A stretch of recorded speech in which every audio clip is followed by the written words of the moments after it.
Over the past 2 years, I've gone all in on FlutterFlow. The question has always remained the same. If you've got a mobile app idea and you're not a programmer, can you do it anyway?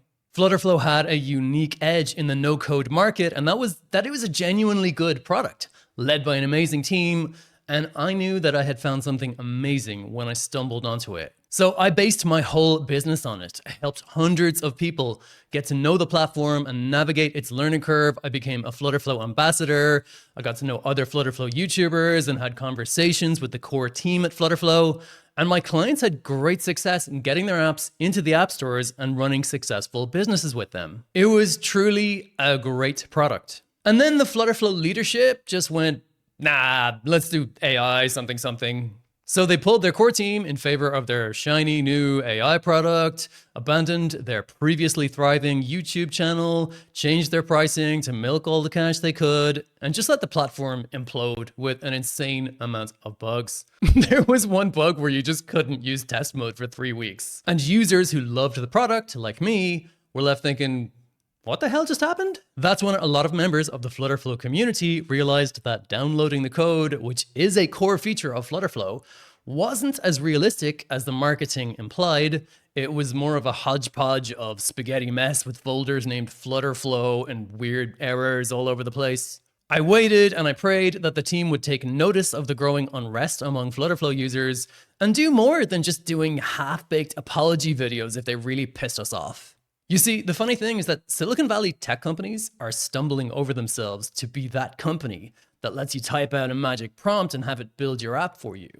I truly believe that all FlutterFlow had to do to dominate was nothing.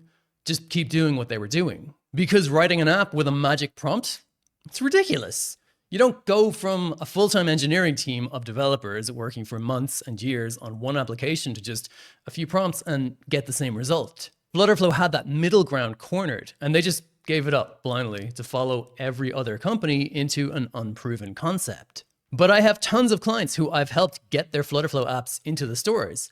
They just had to keep the product stable and listen to the amazing community that they built. And they didn't, so I'm done.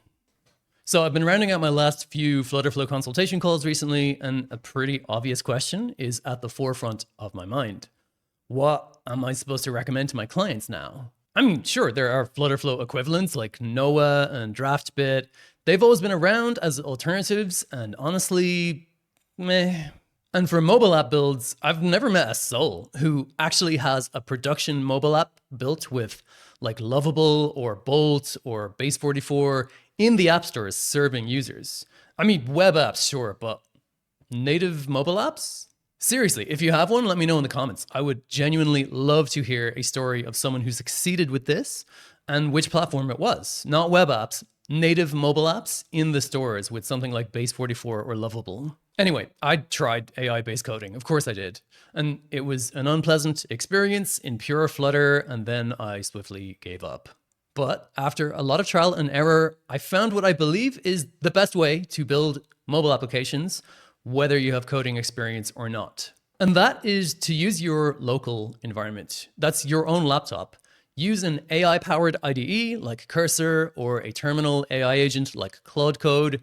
And here's where it really clicked. The mobile framework, known as React Native, is far superior to Flutter when it comes to AI coding. There's just so much more JavaScript in the training data, so it works like a charm.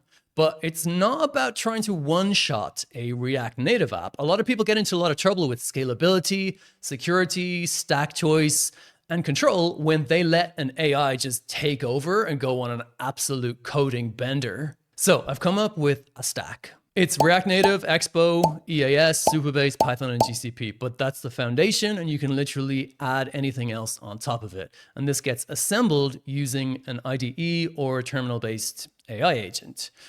And that's the future of this channel. I'm going to be going into what I mean by all of that. Mobile app development based around a full local development environment setup, no coding required. I'll teach you how to set up your AI agent and get your app running right on your phone. You make a change in the code, you see it immediately on your actual device.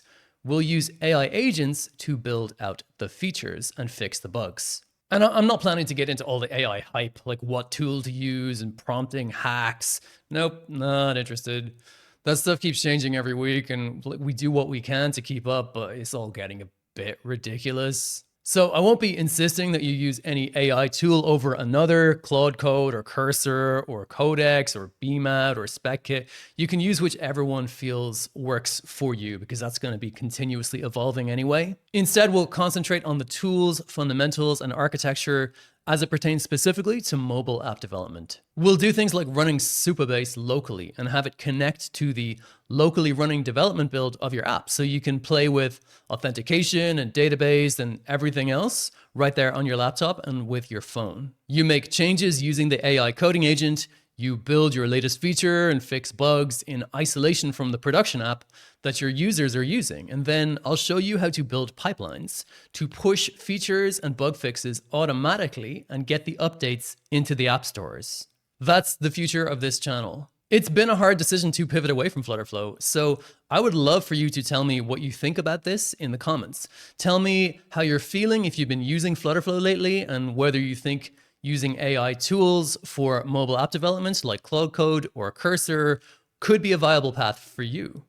So subscribe if you want to learn how to build a mobile app, and I'll see you in the next one.